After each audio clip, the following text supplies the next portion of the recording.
Hello అండి, welcome to Telugu officers channel. ఇవాళ మనం జనవరి 9వ తేదీకి సంబంధించిన కరెంట్ అఫైర్స్ గురించి చూద్దాం. మన ఫస్ట్ ఆర్టికల్ చూడండి, బిల్కిస్ బానో కేసుకి సంబంధించి.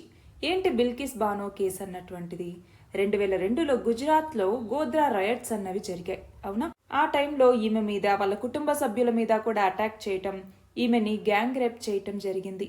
అయితే దాని తర్వాత NHRC, national human rights commission అన్నటువంటిది దీనికి కేసు అనేది పెట్టడం జరిగింది. సిబిఐ ఇన్వెస్టిగేషన్ జరిగింది. ట్రయల్ అనేది జరిగిన తర్వాత 2008వ సంవత్సరంలో సిబిఐ కోర్టు ముంబైలో 11 మంది ఈ అక్యూజ్డ్ ఎవరైతే ఉన్నారో వాళ్ళకి లైఫ్ ఇంప్రిజన్మెంట్ వేసిందనమాట. అయితే 2022లో ఏమైంది?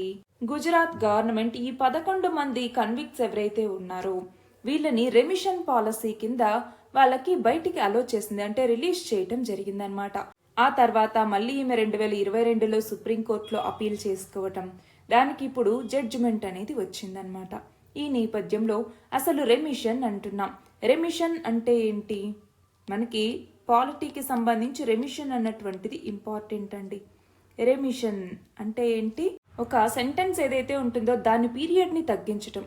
అంటే దాని యొక్క క్యారెక్టర్ అనేది ఇక్కడ చేంజ్ అవ్వదు, కానీ ఆ పీరియడ్ ఆఫ్ సెంటెన్స్ అన్నటువంటిది మాత్రమే తగ్గుతుంది. మరి దీని గురించి తెలిపేటటువంటి ఆర్టికల్ ఎన్నవది అంటే ఆర్టికల్ 72. ఆర్టికల్ 72 ద్వారా ప్రెసిడెంట్ పార్డన్ ఇచ్చేటటువంటి అధికారం కలిగి ఉంటుంది. అందులో పార్డన్ కావచ్చు, సస్పెన్షన్ కావచ్చు, రెమిషన్ కావచ్చు, కమ్యూటేషన్ కావచ్చు, వీటిలో దేనికైనా ఇచ్చేటటువంటి అధికారం ప్రెసిడెంట్కి ఆర్టికల్ 72 కింద ఉంటుంది. అదే గవర్నర్కి అయితే ఆర్టికల్ 161 కింద ఉంటుంది. సో కాన్స్టిట్యూషనల్ ఆర్టికల్స్ కూడా మనం గుర్తుపెట్టుకోవాలి. మన నెక్స్ట్ ఆర్టికల్ చూడండి. రీసెంట్గా మన భారత ప్రధానమంత్రి లక్షద్వీప్ పర్యటనకి వెళ్లారు. అందులో బీచ్ల్లో తిరుగుతూ పర్యాటకాన్ని మరింత అభివృద్ధి చేయటం గురించి మాట్లాడారు. ఆ నేపథ్యంలో మాల్దీవ్స్కి లక్షద్వీప్కి మధ్య కొంత వివాదం అన్నటువంటిది ఏర్పడింది. అయితే ఇక్కడ ఏమైంది అంటే లక్షద్వీప్లో డీసాలినేషన్ ప్రక్రియ లేదా నిర్లవణీకరణ అనేసి పిలుస్తాం. అంటే అక్కడి లవణాలని తీసేయటం డీసలనైజేషన్ అంటాము. ఇక్కడ ఏంటి డీసలనైజేషన్ అంటే ఏంటి? చూడండి, ఓషన్ నుంచి వాటర్ని తీసుకుంటారు, అక్కడ లవణాలని తొలగిస్తారు. చూడండి, ఇలా ప్రక్రియని తీసుకుని ఇక్కడ సాల్ట్, మినరల్స్ ఏవైతే ఉంటాయో వీటిని మళ్ళీ ఓషన్లోకే పంపించేస్తారు. వాటిని తొలగించేసి వాటిని తాగేందుకు వీలుగా ఫ్రెష్ వాటర్, అంటే తాగేందుకు వీలుగా వీటిని మార్చేటటువంటి ప్రక్రియనే మనం డీసాలినేషన్ అనేసి పిలుస్తూ ఉంటాం, లేదా నిర్లవణీకరణ అనేసి. సాధారణంగా ఏమవుతుంది?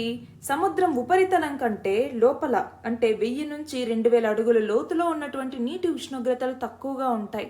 అలాంటి వాటిని సేకరించి గడ్డ కట్టించి తర్వాత మళ్ళీ వేడి చేసి ఆ నీటి ఆవిరిని గొట్టాల ద్వారా సేకరించి మంచి నీటిగా ఉపయోగిస్తారు. దీనికోసం ఉపయోగించే ప్రక్రియే రివర్స్ ఆస్మాసిస్ అన్నటువంటిది. రివర్స్ ఆస్మాసిస్ ప్రక్రియని ఇక్కడ ఉపయోగించి దీని ద్వారా తాగునీటిని తయారు చేయటం జరుగుతుంది.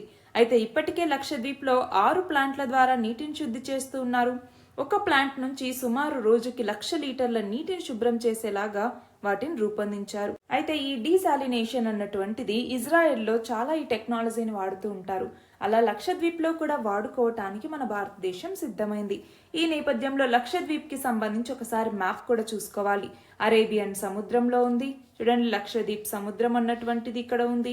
Indian ocean, 9 degree channel, 8 degree channel, Minicoy islands, Kavaratti అన్నటువంటిది, లక్షద్వీప్ ఐలాండ్స్, అలాగే అగత్తి అన్నటువంటి ఐలాండ్, ఇలాగా వివిధ ఐలాండ్స్ ఏమేమి ఉన్నాయి, రీసెంట్గా న్యూస్లో ఏమేమి ఉన్నాయి, ఇలా ఒక్కసారి మళ్ళీ చూసుకోవాలి. మన నెక్స్ట్ ఆర్టికల్ చూడండి, ప్రవాసీ భారతీయ దివస్ లేదా ఎన్ఆర్ఐ డే అనేసి కూడా మనం పిలుస్తూ ఉంటాం. నాన్ రెసిడెంట్ ఇండియన్ డే అనేసి. ఎప్పుడు? జనవరి 9వ తేదీన. ఎందుకని జనవరి 9వ తేదీన అంటే 1915వ సంవత్సరంలో గాంధీజీ దక్షిణాఫ్రికా నుంచి మన భారతదేశానికి జనవరి 9వ తేదీన తిరిగి రావటం జరిగింది. అందుకే ఆ రోజుకు గుర్తుగా జనవరి 9వ తేదీని ప్రవాసీ భారతీయ దివస్గా జరుపుకుంటూ ఉన్నాం. మనం చూస్తే 2003 నుంచి ఇది స్టార్ట్ అయిన 2015లో ఫస్ట్ టైం ఈ ప్రవాసీ భారతీయ దివస్ ని జరుపుకున్నాం మనం. అలాగే ప్రవాసీ భారతీయ సమ్మాన్ అవార్డ్స్ అని కూడా ఇస్తూ ఉంటారు. 2003లోనే ఈ అవార్డ్స్ కూడా ప్రారంభమయ్యాయి. ఇక్కడ ఏంటంటే ఎన్ఆర్ఐస్, అలాగే పిఐఓస్ అంటే ఏంటి? పర్సన్ ఆఫ్ ఇండియన్ ఆరిజిన్ లేదా పిఐఓ అంటాం. ఎన్ఆర్ఐ అంటే నాన్ రెసిడెంట్ ఇండియన్ అని. ఇలా వేరియస్ ఫీల్డ్స్లో చూడండి, education, science and technology, arts and culture, social work, public service, trade మరియు ఇండస్ట్రీ, ఫిలాంథ్రోపీ, ఇలా వివిధ రంగాల్లో కాంట్రిబ్యూట్ చేసినటువంటి ఎన్ఆర్ఐలకి అలాగే పిఐఓలకి ఈ ప్రవాసీ భారతీయ సమ్మాన్ అవార్డ్స్ని కూడా ఇస్తారు. మన నెక్స్ట్ ఆర్టికల్ చూడండి, పర్యావరణ పరిరక్షణకి సంబంధించి మనకి ఎన్విరాన్మెంట్ ప్రొటెక్షన్ యాక్ట్ 1986 అన్నటువంటిది ఉంది. ఇది భోపాల్ గ్యాస్ ట్రాజడీ ఏదైతే ఉందో దానికి రెస్పాన్స్ గా తీసుకొచ్చినటువంటి చట్టం అన్నమాట. అయితే ఇక్కడ ఏమవుతోంది, ఈ పర్యావరణ పరిరక్షణ చట్టం ప్రకారమే అభివృద్ధి ప్రాజెక్టుల్లో ప్రకృతి వనరులకు జరిగేటటువంటి నష్ట నియంత్రణ ఏదైతే ఉంటుందో దానికోసం మనకి ఎన్విరాన్మెంటల్ ఇంపాక్ట్ అసెస్మెంట్ లేదా పర్యావరణ ప్రభావ మదింపు అని పిలుస్తూ ఉంటాము. ఈ నిబంధనలు పాటించటం అన్నటువంటిది ఈ చట్టం కింద తప్పనిసరి. అయితే దీనికి సంబంధించి ఎన్విరాన్మెంటల్ ఇంపాక్ట్ అసెస్మెంట్ 2020లో ఎన్విరాన్మెంట్ ఇంపాక్ట్ అసెస్మెంట్ లోని రూల్స్ లో కొన్ని మార్పులు తీసుకొచ్చారనమాట. ఇవి పర్యావరణ చట్ట స్ఫూర్తికి విరుద్ధంగా ఉన్నాయి అన్నట్టుగా కొంతమంది సుప్రీంకోర్టును ఆశ్రయించారు. దాని మీద సుప్రీంకోర్టు విచారణ జరిపి ఈ ఆదేశాలని నిలుపుదల చేస్తూ పర్యావరణ మంత్రిత్వ శాఖకు ఆదేశాలనిచ్చింది. అయితే ఏళ్ల తరబడి ఈ పర్యావరణ పరిరక్షణ చట్టాలు మనకి అమల్లో ఉన్నా ఆ ప్రక్రియ ఏదైతే ఉందో ఎన్విరాన్మెంటల్ ఇంపాక్ట్ అసెస్మెంట్ అన్నటువంటిది ఇది సరిగ్గా జరగట్లేదు. దీంతో పాటు కేంద్ర రాష్ట్ర ప్రభుత్వాలు చేపట్టే చాలా ప్రాజెక్టుల్లో పర్యావరణ ఉల్లంఘనలు అనేవి జరుగుతూ ఉన్నాయి. కాబట్టి పర్యావరణ పరిరక్షణ అన్నటువంటిది సరిగ్గా చేపట్టాలి, వ్యవస్థల్ని బలోపేతం చేయాలి, జరిమానాలు అనేవి తీసుకురావాలి అన్నట్టుగా ఈ ఆర్టికల్. అలాగే సిబ్బంది సరిగ్గా లేరు, నిపుణులు సరిగ్గా లేరు, వీళ్ళందరినీ నియమించి సాంకేతికంగా ఆర్థిక వనరుల్ని గనక వాళ్ళకి చేకూరిస్తే పర్యావరణ పరిరక్షణ సాధ్యమవుతుంది అన్నట్టుగా ఇక్కడ చెప్తున్నారు. అయితే ఈ నేపథ్యంలో ఎన్విరాన్మెంటల్ ఇంపాక్ట్ అసెస్మెంట్ దీని గురించి మనకు ఎగ్జామ్లో అడగచ్చు. దీనికి సంబంధించి UNEP, United Nations Environment Programme, ఈ యుఎన్ఈపి ఏం చెప్పింది, ఈ ఎన్విరాన్మెంటల్ ఇంపాక్ట్ అసెస్మెంట్ అన్నటువంటిది ఏదైనా ఒక ప్రాజెక్ట్ని తీసుకొచ్చే ముందు డెసిషన్ మేకింగ్కి సంబంధించి ఎన్విరాన్మెంటల్ ఇంపాక్ట్ అనేది ఎలా ఉంటుంది, సోషల్ ఇంపాక్ట్ ఎలా ఉంటుంది, ఎకనామిక్ ఇంపాక్ట్ ఎలా ఉంటుందని తెలుసుకోవటానికి యూజ్ చేసే ఒక టూల్ లాంటిది అన్నట్టుగా చెప్పటం జరిగింది. సో దీని యొక్క ఎయిమ్ ఏంటి, ఎన్విరాన్మెంటల్ ఇంపాక్ట్ని ఎర్లీ స్టేజ్లోనే కనుక్కోవటం, దాని ద్వారా డెసిషన్ మేకింగ్ అనేటటువంటిది ఈజీ అవుతుంది. మరి దీని యొక్క ఇంపార్టెన్స్ ఏంటి అంటే, ఒకటి ఇది కాస్ట్ ఎఫెక్టివ్ మెథడ్, అవునా, ఏవైనా అడ్వర్స్ ఇంపాక్ట్ అనేది జరగక ముందే మనం దీన్ని తెలుసుకోవచ్చు. అలాగే డెవలప్మెంటల్ యాక్టివిటీస్ ఎన్విరాన్మెంట్ మీద ఎలాంటి ప్రభావాన్ని చూపిస్తాయో మనకు అర్థం చేసుకోవచ్చు. అలాగే ఈ డెవలప్మెంట్ ప్లాన్లో ఏవైనా అడాప్షన్ స్ట్రాటజీస్ ఉన్నా, మిటిగేషన్ స్ట్రాటజీస్ ఉన్నా వాటిని ఎంకరేజ్ చేయడానికి ఇది ఉపయోగపడుతుంది. అలాగే ఎన్విరాన్మెంటల్ ఫ్రెండ్లీగా ఒక డెవలప్మెంట్ ప్లాన్ని తీసుకురావడానికి కూడా ఈ అసెస్మెంట్ అనేది ఉపయోగపడుతుంది. మరి ఈ నేపథ్యంలో 2006వ సంవత్సరంలో ఈ ఎన్విరాన్మెంటల్ ఇంపాక్ట్ అసెస్మెంట్ని తీసుకొచ్చారు. మళ్ళీ 2020లో ఈ ఎన్విరాన్మెంటల్ ఇంపాక్ట్ అసెస్మెంట్కి సంబంధించిన నోటిఫికేషన్ ఇచ్చారనమాట. అయితే ఇక్కడ ఏమైంది చూడండి, ఎలా జరుగుతుంది ఈ ఎన్విరాన్మెంటల్ ఇంపాక్ట్ అసెస్మెంట్ అంటే స్క్రీనింగ్ మరియు స్కోపింగ్ అనేది జరుగుతుంది. అంటే ఎన్విరాన్మెంటల్ ఇంపాక్ట్ అసెస్మెంట్ అన్నటువంటిది అవసరమా, అవసరమైతే ఎంత మేరకు అవసరమవుతుంది అన్నట్టుగా. ఆ తర్వాత ఏం చేస్తారు, డేటా అంతా కలెక్ట్ చేసుకుని ఎన్విరాన్మెంటల్ రిస్క్ ఎంత ఉంది అన్నట్టుగా చూస్తారు. ఆ తర్వాత ఏమైనా ఎన్విరాన్మెంటల్ ఇంపాక్ట్స్ అనేవి ఉన్నాయి అంటే వాటిని మినిమైజ్ చేయడానికి ఎలాంటి మెజర్స్ తీసుకోవాలి అన్నట్టుగా చూస్తారు. ఆ తర్వాత రెగ్యులేటరీ ఏజెన్సీ ఏదైతే ఉందో ఇది ఫైనల్ డెసిషన్ ని తీసుకుంటుంది. అంటే వీళ్ళకి ఈ ప్రాజెక్ట్ కి సంబంధించి ముందుకు వెళ్ళటానికి పర్మిషన్ ఇవ్వాలా వద్దా అన్నట్టుగా. ఒకవేళ సరే పర్మిషన్ ఇద్దాం అనుకున్నప్పుడు ఇచ్చిన తర్వాత ఎన్విరాన్మెంటల్ పారామీటర్స్ ఏవైతే ఉన్నాయో వాటిని మానిటర్ చేస్తూ ఉండాలి, ఇంపాక్ట్ ఎలా ఉంది ఏంటి అన్నట్టుగా. అయితే 2020లో ఏమైంది, కొన్ని వైలేషన్స్ అనేవి జరిగేలాగా రెగ్యులేషన్స్లో కొన్ని చేంజెస్ తీసుకొచ్చారు. అంటే ఏంటి, ఇక్కడ ఏవైనా వైలేషన్స్ జరిగితే పెనాల్టీ కట్టండి అన్నట్టుగా. అప్పుడు ఏమవుతుంది, ఇష్టం వచ్చినట్టుగా వైలేషన్స్ చేయటం, పెనాల్టీ కట్టడం. అలాగే కొన్ని ప్రాజెక్ట్స్కి మొదలు పెట్టిన తర్వాత కూడా క్లియరెన్స్ అనేది రావటం జరుగుతుంది. దానివల్ల ఎన్విరాన్మెంటల్ ఇంపాక్ట్ అనేది ఉంటుంది. అలాగే ఇక్కడ ఏమవుతుంది అంటే తక్కువ టైం అనేటటువంటిది ఇస్తూ ఉన్నారు పీపుల్కి, ఆ పబ్లిక్ హియరింగ్కి. దానివల్ల ఏమవుతుంది, పబ్లిక్ ఎంగేజ్మెంట్ అనేది తగ్గుతుంది. దాంతో గవర్నమెంట్ ఏమో స్ట్రెంగ్తన్ అవుతూ ఉంటే పబ్లిక్ ఏమో వీకెన్ అవుతూ ఉంటుంది. అలాగే స్ట్రాటజిక్ ప్రాజెక్ట్స్కి అయితే అసలు ఈజీగా క్లియరెన్స్ ఇచ్చేయటం అనమాట, అదొకటి. అలాగే టైంని రెడ్యూస్ చేస్తూ ఉన్నారు పబ్లిక్ హియరింగ్కి. ఫర్ ఎగ్జాంపుల్ 30 days నుంచి 20 daysకి తగ్గించారు నోటీస్ పీరియడ్ అన్నటువంటిది. దాంతో ఏమైంది, టైం తగ్గుతుందంటే అవేర్నెస్ కూడా తగ్గుతూ ఉన్నట్టే. అంతేకాదు చాలా వరకు ఎన్విరాన్మెంటల్ ఇంపాక్ట్ అసెస్మెంట్ రిపోర్ట్లు ఎక్కువగా ఇంగ్లీష్లో ఉండటం వల్ల ఏమవుతుంది, రీజనల్ లాంగ్వేజెస్లో వాళ్ళకి తెలుసుకోవటానికి చాలా కష్టం అవుతుంది. దానివల్ల కూడా కొంత గ్యాప్ అన్నటువంటిది వస్తుంది. అలాగే ఇంటర్నేషనల్ ఫ్రేమ్వర్క్స్, కన్వెన్షన్స్ ఏవైతే ఉన్నాయో వాటికి అనుగుణంగా ఇప్పుడు ఈ ఎన్విరాన్మెంటల్ ఇంపాక్ట్ అసెస్మెంట్ లేదు అన్నట్టుగా చాలా వాదనలు అనేవి వినిపిస్తూ ఉన్నాయి. వాటన్నిటి నేపథ్యంలో మనం ఈ ఎన్విరాన్మెంటల్ ఇంపాక్ట్ అసెస్మెంట్ని చదువుకోవాలి. మన నెక్స్ట్ ఆర్టికల్ చూడండి. మన దేశంలో వ్యవసాయ ఉత్పత్తులను నిల్వ చేయడానికి కావాల్సినటువంటి మౌలిక వస్తువులు మన దగ్గర సరిగ్గా లేవు. ఫర్ ఎగ్జాంపుల్ కోల్డ్ స్టోరేజెస్ కావచ్చు ఇలాగా. అయితే ఈ నేపథ్యంలో రీసెంట్గా మహారాష్ట్ర ప్రభుత్వం ఒక డెసిషన్ తీసుకుంది. దేని గురించి అంటే ఆనియన్స్ గురించి. ఆనియన్స్కి సంబంధించి ఆనియన్ స్టోరేజ్ బ్యాంక్స్ని నెలకొల్పాలి అన్నట్టుగా నిర్ణయించింది. ఆనియన్ స్టోరేజ్ బ్యాంక్స్ అనేసి దానికి కూడా టెక్నాలజీని, ఏ టెక్నాలజీని ఉపయోగిస్తోంది, న్యూక్లియర్ టెక్నాలజీని దీనికోసం ఉపయోగిస్తోంది. ఇర్రేడియేషన్ టెక్నాలజీ అని పిలుస్తూ ఉంటాం. అంటే ఇక్కడ రేడియేషన్ అన్నటువంటిది దీని నుంచి రాదనమాట. ఇలా ఇర్రేడియేషన్ టెక్నాలజీతో న్యూక్లియర్ టెక్నాలజీని ఇక్కడ వినియోగిస్తూ ఆనియన్ స్టోరేజ్ బ్యాంక్స్ని ఎస్టాబ్లిష్ చేస్తాము అన్నట్టుగా మహారాష్ట్ర గవర్నమెంట్ రీసెంట్గా అనౌన్స్ చేసింది. ఆ నేపథ్యంలో ఇక్కడ ఏమవుతుంది అంటే కొంత డోస్లు అనేటటువంటి ఉంచుతారు. అంటే ఆ డోస్లని కూడా మనం నియంత్రిస్తూ ఉండటం వల్ల రేడియేషన్ని ప్రసరింపజేస్తూ ఈ ఉల్లిపాయల్లో ఉండేటటువంటి సూక్ష్మ క్రిముల్ని చంపేయటం జరుగుతుంది. దాని తర్వాత అవి దాదాపు 7.5 నెలల పాటు నిల్వ ఉంటాయి. ఫర్ ఎగ్జాంపుల్ ఇప్పుడు ఉల్లి ధరలు సడన్గా పడిపోయినప్పుడు రైతులు నష్టపోకుండా ఉండటానికి ఇవి తోడ్పడతాయి. అలాగే ప్రకృతి విపత్తుల వల్ల ఉల్లి పంట దెబ్బతిని సరఫరాలు తగ్గినప్పుడు కూడా వినియోగదారుల మీద ప్రభావం అనేది ఉండకుండా ఇది ఉపయోగపడుతుంది. మనం చూస్తే 2018వ సంవత్సరంలోనే మన భారత ఆహార భద్రతా ప్రమాణాల ప్రాధికార సంస్థ ఈ టెక్నాలజీ వాడకానికి సంబంధించి మార్గదర్శకాలను కూడా ఇచ్చింది. అయితే ఇక్కడ ఏం చెప్పింది, ఈ విధానంలో పంట ఉత్పత్తులకు గాని మనుషుల యొక్క ఆరోగ్యానికి గాని ఎలాంటి హాని ఉండదు అన్నట్టుగా ఈ సంస్థ చెప్పింది. ఆ నేపథ్యంలో ఇప్పుడు మనకి చాలా నష్టాలు అనేవి జరుగుతున్నాయి వివిధ రకాల పంటలకి సంబంధించి.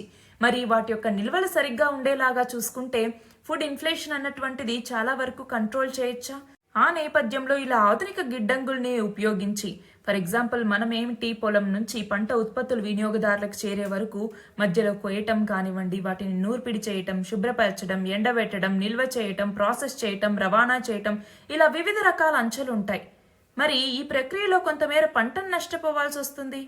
మరి ఇక్కడ ఏమవుతుంది, ఎక్కువ నష్టం అన్నటువంటిది ఈ ఆహార సరఫరా గొలుసుల్లో నిల్వ ఉండటంలోనే జరుగుతుంది. కాబట్టి ఇక్కడే కనుక మనం టెక్నాలజీని ఉపయోగించి ఈ వేస్టేజ్ని తగ్గిస్తే రైతులకు ఉపయోగపడుతుంది, వినియోగదారుకు కూడా ఎక్కువ ఈ సరఫరా అన్నటువంటిది జరగటానికి ఉపయోగపడుతుంది. ఆ నేపథ్యంలోనే ఇలా టెక్నాలజీని ఉపయోగించి స్టోరేజ్ని మరింత పెంచటం అన్నటువంటిది రైతులకి మరింత మేలు చేకూరుస్తుంది అన్నట్టుగా ఈ ఆర్టికల్. మన నెక్స్ట్ ఆర్టికల్ చూడండి.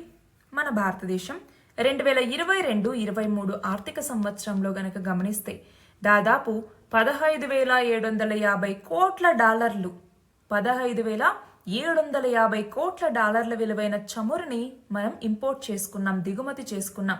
అంటే ఈ మొత్తం చమురులో 58% మనం సౌదీ అరేబియా, యుఏఈ, ఇరాక్ వీటి నుంచే వచ్చింది. అయితే ఇక్కడ ఏమవుతోంది, మన చమురు బిల్లు అన్నటువంటిది పెరుగుతోంది. ఈ నేపథ్యంలో మన భారతదేశం ఏమంది, రూపాయి అంతర్జాతీయకరణ చేయటం ద్వారా వేరే దేశాలతో కొనుగోలు చేసేటప్పుడు మన కరెన్సీలోనే కొనుగోలు చేయటం, దాన్నే రూపాయి అంతర్జాతీయకరణ అంటాము. దానికనేసి ఓస్ట్రో అకౌంట్స్ అన్నటువంటివి అవసరం అన్నమాట.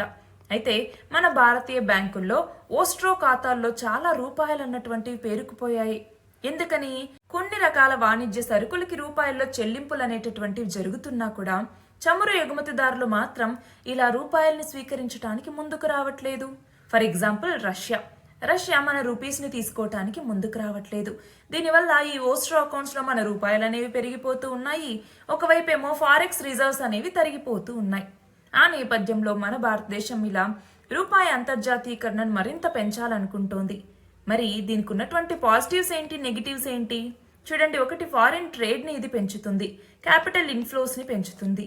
రెండవది, ఎక్స్చేంజ్ రేట్స్ యొక్క రిస్క్ని తగ్గిస్తుంది. అలాగే ఫారెక్స్ రిజర్వ్స్ మీద డిపెండెన్స్ని తగ్గిస్తుంది. ఇవన్నీ మనకున్న పాజిటివ్స్. మరి నెగిటివ్స్ ఏంటి, మానిటరీ పాలసీని ఇది కాంప్లికేట్ చేస్తుంది. అలాగే ఎక్స్చేంజ్ చేసుకునేటప్పుడు ఆ ఎక్స్చేంజ్ రేట్ స్టెబిలిటీ అన్నటువంటిది చాలా కష్టతరమైనటువంటిది. అలాగే క్యాపిటల్ ఫ్లోస్ కూడా చాలా అన్కంట్రోల్డ్గా ఉండే అవకాశం అనేది ఉంది. ఈ నేపథ్యంలో రూపాయి అంతర్జాతీయకరణకి చాలా సవాళ్ళు అనేవి ఉన్నాయి, అలాగే చాలా బెనిఫిట్స్ అనేవి ఉన్నాయి. కాబట్టి ఈ సవాళ్ళని ఎదుర్కొంటూ మన భారతదేశం మిగతా దేశాలతో రూపాయల్లో వాణిజ్యాన్ని పెంపొందించుకోవటానికి మరింతగా కృషి చేయాల్సి ఉంటుంది. మన నెక్స్ట్ ఆర్టికల్ చూడండి. 50 ఏళ్ల తర్వాత చంద్రుడి మీదికి అమెరికా ల్యాండర్ ని ప్రయోగించింది. ఈ ప్రయోగం పేరే పెరిగ్రిన్ మిషన్ అన్నటువంటిది, పెరిగ్రిన్ మిషన్ 1 అనేసి. అయితే ఇక్కడ ఏమైంది, ఇలా దీన్ని ప్రయోగించిన 7 గంటల తర్వాత ఈ స్పేస్ క్రాఫ్ట్ ఇంజన్ లో కొంచెం ఇబ్బంది అనేది వచ్చింది. అక్కడ ల్యాండర్ లో ఉండేటటువంటి సోలార్ ప్యానెల్ సూర్యుడికి అభిముఖంగా లేదు. దాంతో బ్యాటరీలో శక్తి అనేది తగ్గిపోతూ వచ్చింది. రీఛార్జ్ చేయటం కోసం ఇంజనీర్లు కొన్ని ప్రయత్నాలు చేసినప్పుడు అది ఫలించింది. అయితే ప్రొపల్షన్ వ్యవస్థలో కొంత వైఫల్యం అనేది చోటు చేసుకుంది. దానివల్ల ఈ పరిస్థితి వచ్చింది అన్నట్టుగా గుర్తించారు. మరి ఈ పెరిగ్రిన్ అనే ఈ వ్యోమ నౌకని ప్రైవేట్ కంపెనీ అయిన ఆస్ట్రోబోటిక్ అన్నటువంటిది అభివృద్ధి చేసింది. అయితే ఇప్పుడు ఈ ప్రయోగం అన్నటువంటిది సరిగ్గా జరిగితే వచ్చే నెల 23వ తేదీన అంటే ఫిబ్రవరి 23వ తేదీన చంద్రుడి మీద చూడండి సైనస్ విస్కోసిటాసిస్ అనేటటువంటి ప్రాంతంలో ఈ ల్యాండర్ అన్నటువంటిది సరిగ్గా దిగుతుంది. అయితే ఈ వ్యోమ నౌక ద్వారా ఈ యొక్క సంస్థ అన్నటువంటిది కొన్ని సైన్స్ పరికరాలని చంద్రుడి మీదకి తీసుకెళ్లబోతోంది. మన నెక్స్ట్ ఆర్టికల్ చూడండి. తెలంగాణలో కాంగ్రెస్ ప్రభుత్వం 6 హామీల్ని ఇస్తూ అధికారంలోకి వచ్చింది. అవునా? అయితే 6 గ్యారెంటీల్ని 100 రోజుల లోపల అమలు చేస్తామనేసి చెప్పారు. మరి ఈ 6 గ్యారెంటీల అమలుకి ఇప్పుడు మంత్రివర్గ ఉపసంఘాన్ని ఏర్పాటు చేయటం జరిగింది. దీనికి చైర్మన్ గా బట్టి విక్రమార్క ఈయన ఉంటారు. సభ్యులుగా మంత్రులైనటువంటి శ్రీధర్ బాబు, అలాగే పొంగులేటి శ్రీనివాసరెడ్డి వీళ్ళు సభ్యులుగా మంత్రివర్గ ఉపసంఘాన్ని ఏర్పాటు చేశారు. ఈ నేపథ్యంలో మనకేం తెలియాలి, కాంగ్రెస్ ఇచ్చినటువంటి 6 గ్యారెంటీలు ఏంటి? అందులో ఒకటి మహాలక్ష్మి అన్నటువంటి స్కీమ్. దీని ద్వారా ఏంటి, ప్రతి ఉమెన్ కి 2500 రూపాయల మంత్లీ ఫినాన్షియల్ అసిస్టెన్స్ ని అందించటం, అలాగే ఫ్రీ బస్ సర్వీస్ ని అందించటం, ఎల్పిజి సిలిండర్ ని 500 రూపాయలకే ఇవ్వటం. ఇది ఒకటవది. రెండవ గ్యారెంటీ ఏంటి, రైతు భరోసా. అంటే టెనెంట్ ఫార్మర్స్ కి మరియు ఫార్మర్స్ కి కూడా ప్రతి సంవత్సరం 15,000 రూపాయలు ఇవ్వటం, ఫామ్ లేబరర్స్ కి అయితే 12,000 రూపాయలు ఇవ్వటం, అలాగే వరి పంటకైతే 500 రూపాయల బోనస్ ఇవ్వటం. ఇది రెండవ హామీ. మూడవ హామీ ఏంటి, యువ వికాసం. దీని ద్వారా స్టూడెంట్స్ కి 5 లక్షల రూపాయల విలువైనటువంటి విద్యా భరోసా కార్డుని ఇస్తారు. అలాగే ప్రతి మండలంలో తెలంగాణ ఇంటర్నేషనల్ స్కూల్ ని ఏర్పాటు చేస్తారు. ఇది మూడవ హామీ. నాలుగవ హామీ ఏంటి, ఇందిరమ్మ ఇల్లు. దీని కింద ఏంటి, ఇంటికి కావాల్సినటువంటి భూమిని ఇస్తారు, అలాగే కన్స్ట్రక్షన్ కోసం 5 లక్షల రూపాయలని ఇస్తారు, ఎవరికైతే ఇల్లు లేదో వాళ్ళకనమాట. అలాగే తెలంగాణ మూవ్మెంట్ లో పాల్గొన్నటువంటి యాక్టివిస్టులందరికీ 250 స్క్వేర్ యార్డ్ల భూమిని ఇస్తారు. అది నాలుగవ హామీ. ఐదవ హామీ వచ్చేసరికి గృహ జ్యోతి అన్నటువంటిది. దీని ద్వారా ప్రతి ఇంటికి 200 యూనిట్ల ఫ్రీ ఎలక్ట్రిసిటీని ప్రొవైడ్ చేస్తారు. చివరిగా ఆరవ హామీ చేయూత. దీని కింద 4,000 రూపాయల పెన్షన్ ఇస్తారు. అదే ఆరోగ్యశ్రీ కింద రాజీవ్ ఆరోగ్యశ్రీ ఇన్సూరెన్స్ గా 10 లక్షల రూపాయలని ప్రొవైడ్ చేయటం జరుగుతుంది. ఇవి కాంగ్రెస్ తన మేనిఫెస్టోలో ప్రకటించినటువంటి 6 హామీలు. మరి దీన్ని 100 రోజుల లోపల మేము అమలు చేస్తాము అన్నట్టుగా ప్రభుత్వం హామీ ఇచ్చింది. ఎంతవరకు అమలవుతుంది అన్నటువంటి చూడాలి. నెక్స్ట్ చూడండి, బంగ్లాదేశ్ ప్రైమ్ మినిస్టర్ అయినటువంటి షేక్ హసీనా. ఈమె వరుసగా 4వసారి, మొత్తంగా అయితే 5వసారి మళ్లీ పదవిలోకి రాబోతున్నారు. ఎందుకు అంటే బంగ్లాదేశ్ లో రీసెంట్ గా జనరల్ ఎలక్షన్స్ అనేవి జరిగాయి. అందులో ఈమెకి సంబంధించిన పార్టీ అయిన అవామీ లీగ్ అన్నటువంటిది అక్కడ మెజారిటీని సాధించింది. దాంతో ఈమె world's longest serving female head of state గా కూడా ఈమె నిలిచింది. గుర్తుంచుకోవాలి, world's longest serving female head of state ఎవరు అనేసి అడిగితే షేక్ హసీనా. నెక్స్ట్ చూడండి, నేషనల్ స్టాటిస్టికల్ ఆఫీస్ ప్రకారం ఇండియా యొక్క రియల్ జీడిపి గ్రోత్ అన్నటువంటిది 2023-24లో 7.3%గా ఎస్టిమేట్ చేయటం జరిగింది. అయితే ఎన్ఎస్ఓ దీని యొక్క ఫస్ట్ అడ్వాన్స్ ఎస్టిమేట్స్ ని నేషనల్ ఇన్కమ్ కి సంబంధించి ఇచ్చింది.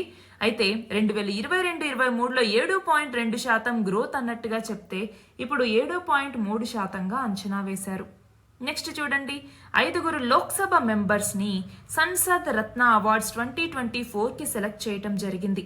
ఎవరు ఆ 5? చూడండి, బీజేపీకి చెందినటువంటి సుకంతా మజుందార్, అలాగే సుధీర్ గుప్తా, అలాగే శివసేనకి చెందినటువంటి సిరికాంత్ ఏకనాథ్ షిండే, అలాగే ఎన్సీపీకి చెందినటువంటి అమోల్ రామ్ సింగ్ కోల్హే, అలాగే కాంగ్రెస్ కి చెందినటువంటి కులదీప్ రాయ్ శర్మ వీళ్ళని సంసద్ రత్న అవార్డు 2024కి ఎంపిక చేయటం జరిగింది. నెక్స్ట్ చూడండి, పౌర పరిపాలనా నిర్వహణలో ఉత్తమ పనితీరు కనబరిచినటువంటి ఇటు కేంద్ర రాష్ట్ర ప్రభుత్వ సంస్థలు జిల్లాలకి ప్రధానమంత్రి అవార్డుల పథకం కింద అవార్డులు ఇస్తూ ఉంటారు. అయితే ఆ పథకం పరిధిలోకి ఇప్పుడు జిల్లా కలెక్టర్లను కూడా చేర్చారు.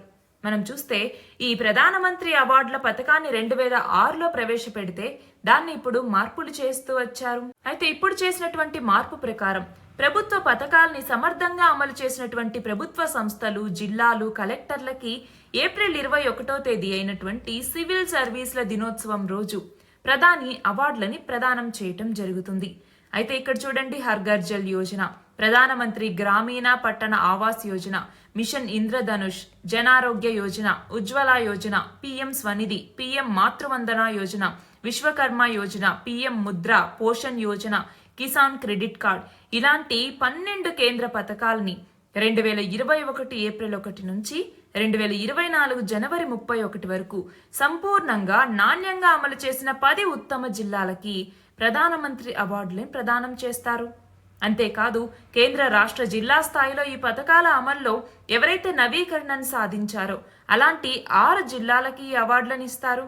అలాగే సంపూర్ణ అమలు, నవీకరణ లాంటి వాటిల్లో కలెక్టర్లకు కూడా ఈ అవార్డులని ఇవ్వటం జరుగుతుంది. నెక్స్ట్ చూడండి, జమ్మూ కాశ్మీర్లో ఆర్టికల్ 370 ఎత్తివేతను సమర్థిస్తూ సుప్రీంకోర్టు తీర్పునిచ్చింది. అయితే ఈ ఘటనను స్వాగతిస్తూ కశ్మీర్లో తాజా అభివృద్ధి పరిణామాలన్నింటినీ మిళితం చేస్తూ బదల్తా కశ్మీర్ పేరుతో ఎవరు రాసి పాడినటువంటి పాటని భారత ప్రభుత్వం ఇన్స్టాలో షేర్ చేసింది అంటే హుమైరా జాన్. నెక్స్ట్ చూడండి, జాతీయ నేర గణాంక సంస్థ లేదా ఎన్సీఆర్బి రీసెంట్ గా ఒక రిపోర్ట్ ఇచ్చింది. దీని ప్రకారం దేశవ్యాప్తంగా అసలు జాడ తెలియని పిల్లల సంఖ్య ఎంత మొత్తంగా ఉంది అంటే 47,000 మంది. అందులోనూ పశ్చిమ బెంగాల్, మధ్యప్రదేశ్, తమిళనాడు రాష్ట్రాల్లో 2022లో ఎక్కువ మంది పిల్లలు అదృశ్యమయ్యారు. అంతేకాదు ఇందులో ఆంధ్రప్రదేశ్ మరియు తెలంగాణ 7, 8 స్థానాల్లో ఉన్నాయి. మన దేశంలో తప్పిపోతున్న ప్రతి 100 మంది చిన్నారుల్లో 63 మంది మాత్రమే మళ్ళీ తిరిగి వాళ్ళ యొక్క ఆచూకీ అనేది దొరుకుతోంది. ఏమైపోయారో తెలియని పిల్లల్లో 71% బాలికలే ఉంటున్నారు. నెక్స్ట్ చూడండి, Pranab my father A doctor remembers అనే పుస్తక రచయిత్రి ఎవరు అంటే శర్మిష్ఠా ముఖర్జీ. ఈమె ప్రణబ్ ముఖర్జీ యొక్క కుమార్తె. నెక్స్ట్ చూడండి, అంతర్జాతీయ పర్వత దినోత్సవం 2023ని డిసెంబర్ 11వ తేదీన నిర్వహించారు.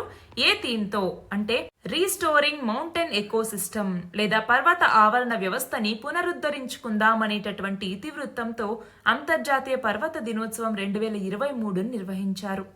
నెక్స్ట్ చూడండి, చివరిగా యునైటెడ్ కింగ్డమ్ కి చెందినటువంటి టెలిగ్రాఫ్ దినపత్రిక రీసెంట్ గా ఒక కథనాన్ని వెలువరించింది. దీని ప్రకారం మూత్రపిండాల అక్రమ మార్పిడి ముఠాలు ఆర్థిక ఇబ్బందుల్లో ఉన్నటువంటి ఏ దేశ గ్రామీణ యువతని ఢిల్లీకి తీసుకొచ్చి వాళ్ళకి డబ్బులు చెల్లించి ధనవంతులైన రోగుల కోసం కిడ్నీ మార్పిడ్లు చేయిస్తూ ఉన్నారు అంటే మయన్మార్. దీనికి సంబంధించి కేంద్ర ఆరోగ్య మంత్రిత్వ శాఖ ఆధ్వర్యంలో ఉన్నటువంటి జాతీయ అవయవ కణజాల మార్పిడి సంస్థ దర్యాప్తుకు కూడా ఆదేశించింది. ఇవి ఇవాల్టి important articles. All the very best and thank you very much.